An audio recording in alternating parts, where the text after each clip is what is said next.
Hola, estamos aquí para hacer una entrevista para el proyecto integrador de la clase de filosofía de la historia.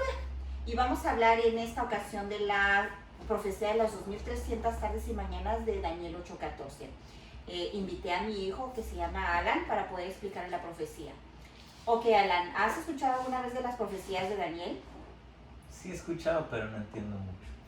Ok, ¿te gustaría entonces aprender qué es lo que significa esta profecía? De hecho, esta profecía es una de las más importantes que todo cristiano adventista debemos entender.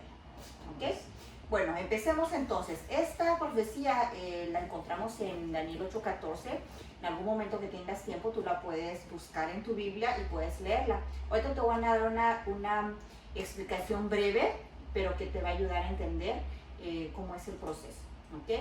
Tenemos aquí en la computadora, tenemos la profecía de manera gráfica, ¿ok? De manera gráfica. Lo vamos a ir explicando paso por paso, ¿ok? Para empezar, en profecía, en la Biblia, la profecía es con símbolos. Aquí dice 2300 tardes y mañanas, y eso se refiere nos transporta al inicio, al día de la creación, que Dios dijo, y se hizo eso en la tarde y la mañana del primer día, y así sucesivamente. Entonces, se supone que son 2300 días, pero un día en profecía significa un año, ¿ok? Porque si tú sumas las 2300 días, entonces te da una profecía con un tiempo muy, muy corto. Entonces no va a cuadrar. Entonces hay que entender eso primero. ¿Ok? Esta profecía empieza, el ángel Gabriel le dijo a Daniel que iba a empezar, que después de las 2300 tardes y mañanas el santuario sería purificado. Vamos a entender qué es lo que significa todo eso. ¿Ok? Esta profecía empieza justamente con el decreto de Artajerjes. Recordemos que los judíos estaban cautivos, ¿verdad? En Babilonia y todo eso. Entonces, la promesa de que los judíos iban a regresar y reconstruir su templo y sus muros y todo eso, se da entonces en la primera parte en el año 457 con el decreto de este señor, de Artajerjes. ¿Ok? Pero antes, perdón, Daniel le da esa profecía, el ángel Gabriel le da a Daniel esta profecía, pero está fraccionada, no es así. Entonces empieza con 7 semanas, en 3 partes, 7 semanas, 62 semanas y luego una semana. Esa una semana la vamos a dividir en 2, ¿ok? Empezamos con las 7 semanas. De las 7 semanas abarca desde el decreto de Artajerjes, que ya habíamos dicho, en el 457 a.C., y termina en el 408, que es en la restauración de Jerusalén, del templo y sus murallas. ¿Ok? Esa es la primera parte. Las primeras 7 semanas abarcan ese periodo de tiempo. ¿Ok? De ahí, del 408 al año 27 después de Cristo, transcurren 62 semanas. ¿Ok? Transcurren 62 semanas, que son 434 años. ¿Ok? Pasan todos esos años. Y esas 62 semanas terminan justamente cuando Cristo es bautizado por Juan el Bautista. ¿Ok? Entonces es cuando Jesús es ungido el año 27, ¿verdad? Es cuando el Espíritu Santo desciende sobre él en forma de paloma y que se escucha la voz del cielo de Dios diciendo que ese es su Hijo amado. Eso lo encontramos en Lucas 32. ¿Ok? Entonces, después dice que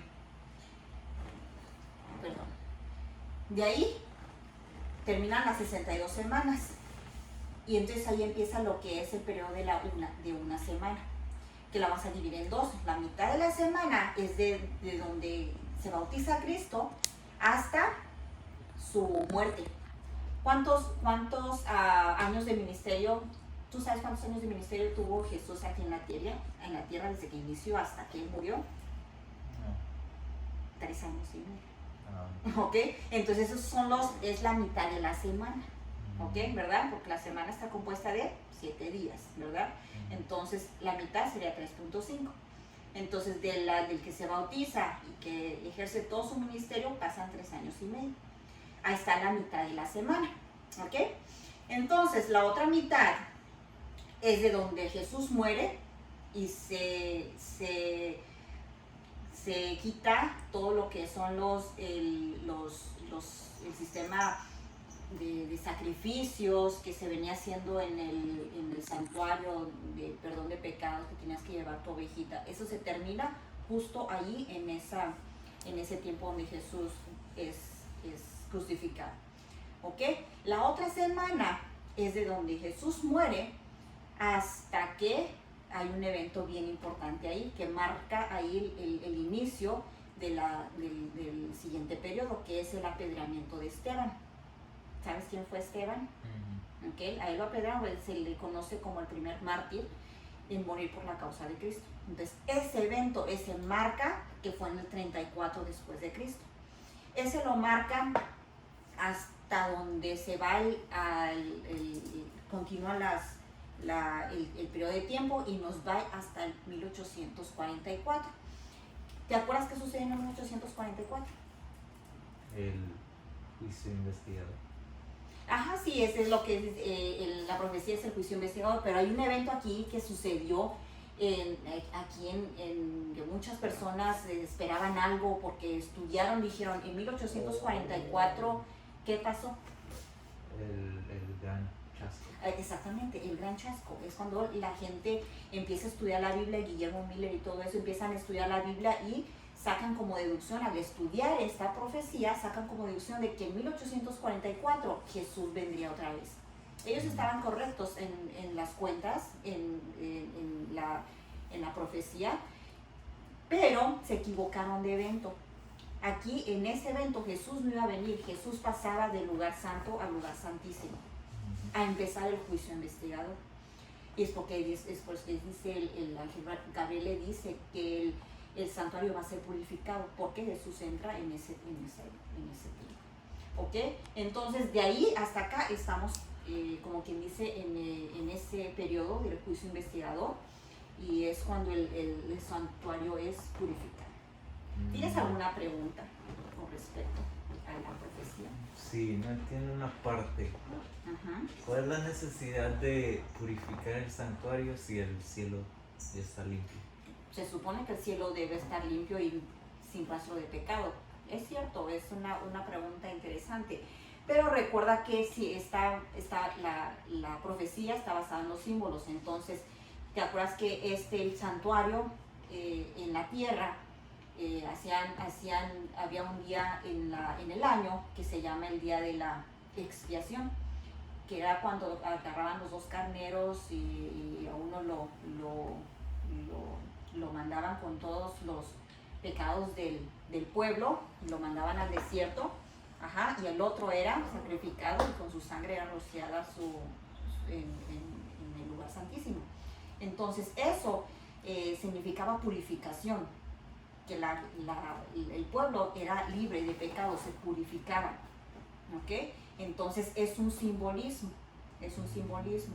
Ahora el cielo, Jesús está mediando por nosotros, está como abogado por nuestros pecados. Entonces es el simbolismo que podemos encontrar del santuario terrenal. ¿Ok? ¿Alguna otra? ¿Y cuándo va a empezar esta purificación? ¿O ya? Ok, esa ya estamos desde 1844. Jesús está ahí en ese proceso del juicio investigador. Es allí donde estamos en ese tiempo de juicio. ¿Ok? Bueno, ¿entendiste la profecía? Sí. ¿Tú crees que serías capaz de explicársela a alguien más? O si alguien te pregunta, ¿qué sabes de la profecía de los 2300 días? ¿Tú seas capaz ya con esa información de compartirla con alguien más? Sí, yo creo que sí. Bueno, entonces ese será tu reto, de buscar a alguien y explicarle y comprobar de que las profecías de Daniel, Apocalipsis, se cumplen de manera perfecta. No hay de manera, tú puedes investigar en internet, pues, y todo está descrito perfectamente acorde con la historia. No es un invento, no es algo por interpretación personal, sino todo eso se puede corroborar de manera con la información que tenemos ahorita de manera histórica. ¿Ok? Bueno, entonces esta ha sido la explicación de la profecía. Esperamos seguir aprendiendo y poder compartirlo con los demás.